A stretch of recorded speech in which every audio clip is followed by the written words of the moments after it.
Hello friends, welcome to me another video. So this is actually the second video of our React testing using Enzyme. If you have not watched my first video, I would recommend you watch the first video and then come here.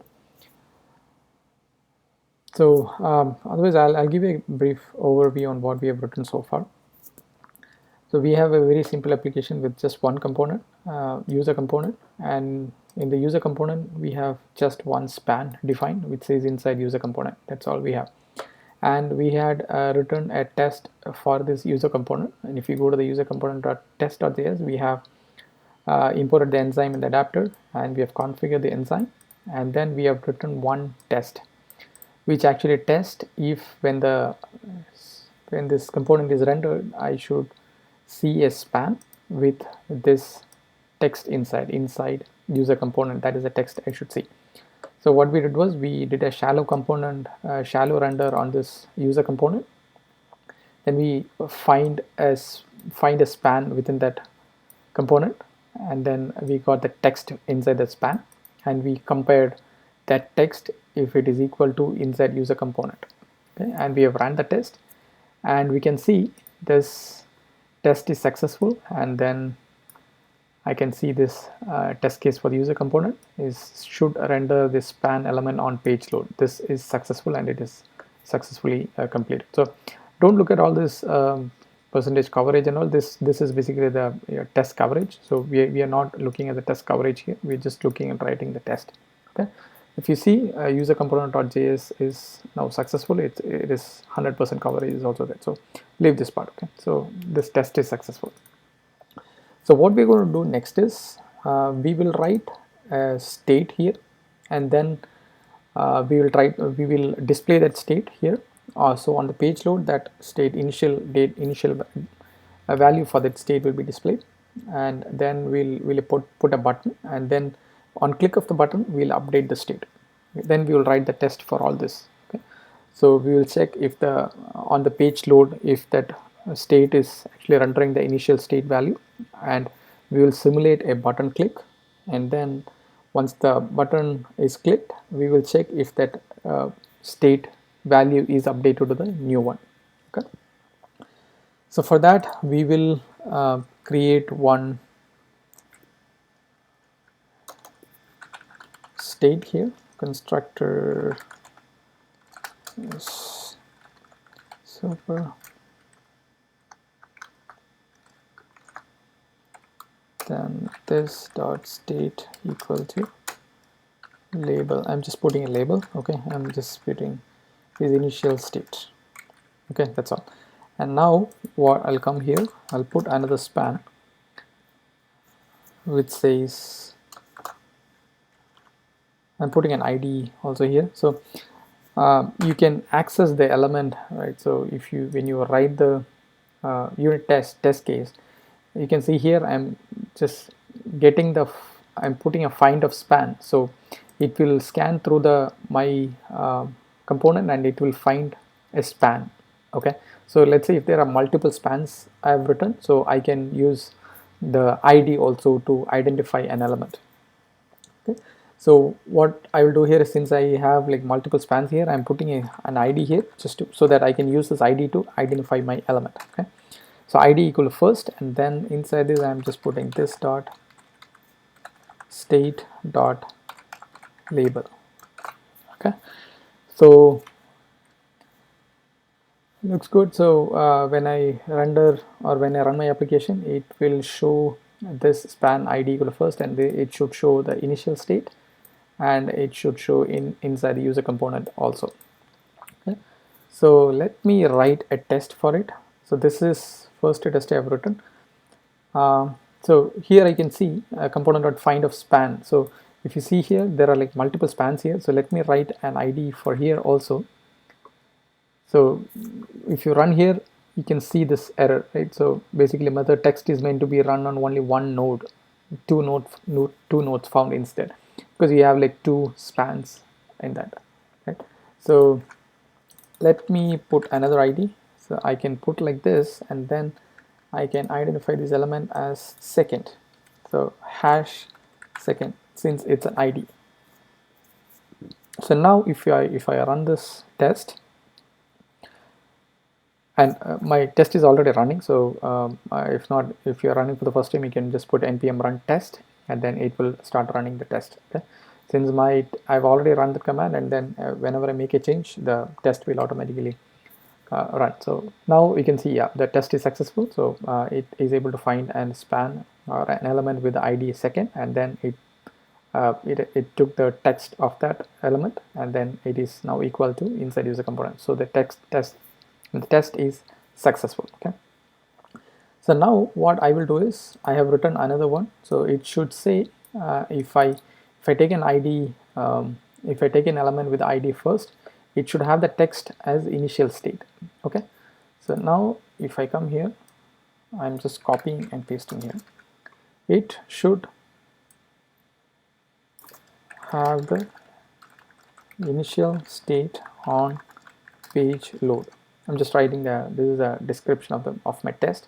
So the component is shallow component. I'm just rendering the same component, and then I'm taking that component which I rendered, and then I'm finding an element with first as an id, and then dot text. So this first dot text should have the text of this dot state dot label, which is the initial state. Okay, I can copy this, and then I can put this here. It should say initial state. Okay, let me, I've saved it, so it should start running the test again. So let's see if the test is running successfully or not. So it's running. So once this is done, so what we will do is we will we will create a button in the component, and we will simulate a click event on that button, and at the button click we will update the state. Okay, so basically what we'll do is we'll click of the button, we'll update the state, and we'll take the text in that component element again, and then we'll see if the state or the text is updated after the button click. So now you can see both the tests are successful. It is able to find the element with the id first, and then the initial state is set for that. Okay, so now I'm going to write another test. It should update the state on button click. Oh, I'm sorry, so before that I have to basically write the button. I have to create a button here. So button, I'm simulating on click equal to this dot update state.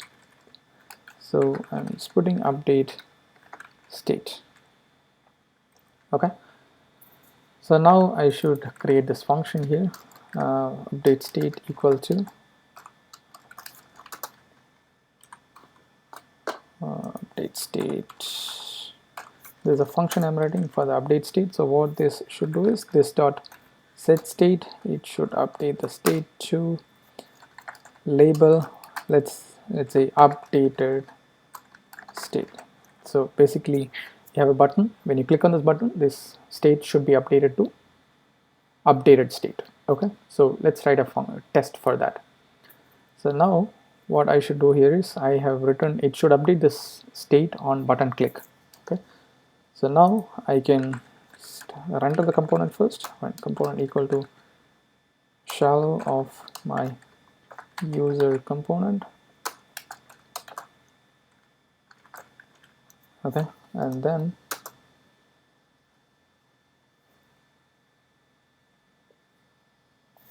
so now what I will do is, so one way to check is you can check if the component with an id or the element with the id dot text, or if you want to test the state directly, the way that I can test take the state directly is component dot state. There is a API like this, component dot state of, I can say, label. This is my state, right? So this is my state here. So this label, I can directly take the state from here. Okay, so I just render the user component. I'm taking the label, the state label. Okay, so now I can check this dot to equal of, it should be equal to initial state, right? initial state when you render the component the first. Okay, so now, oh, I missed something here, so it should be expect of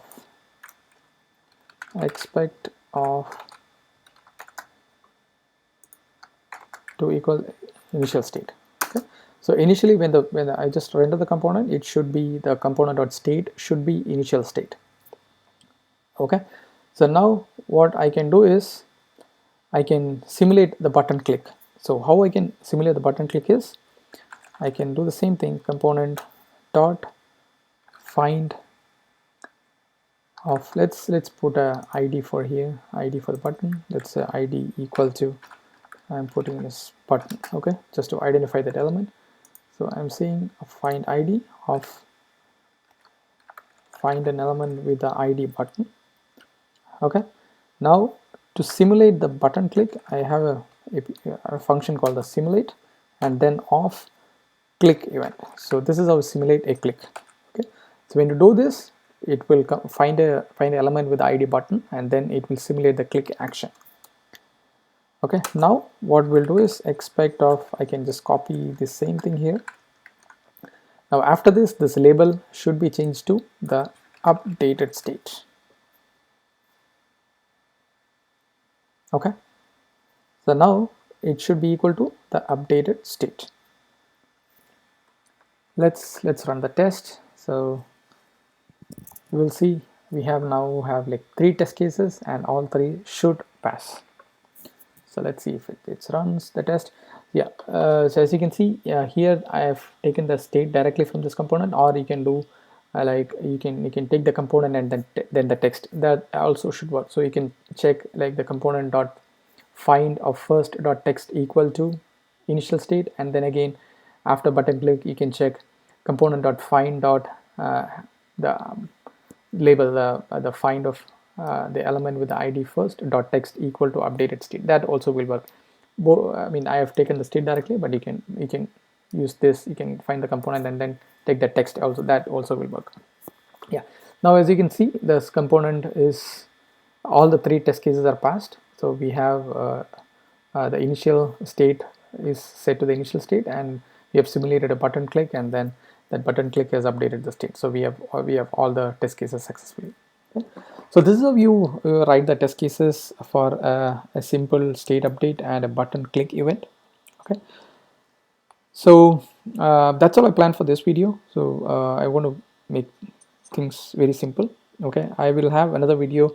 What I'm planning for the next video is we'll just have an API call using Axios, and we will see how we can test an Axios call using a mock. How we can mock an API call, and then how we can write the test for a Axios. So that's the next that I'll create it as a next video.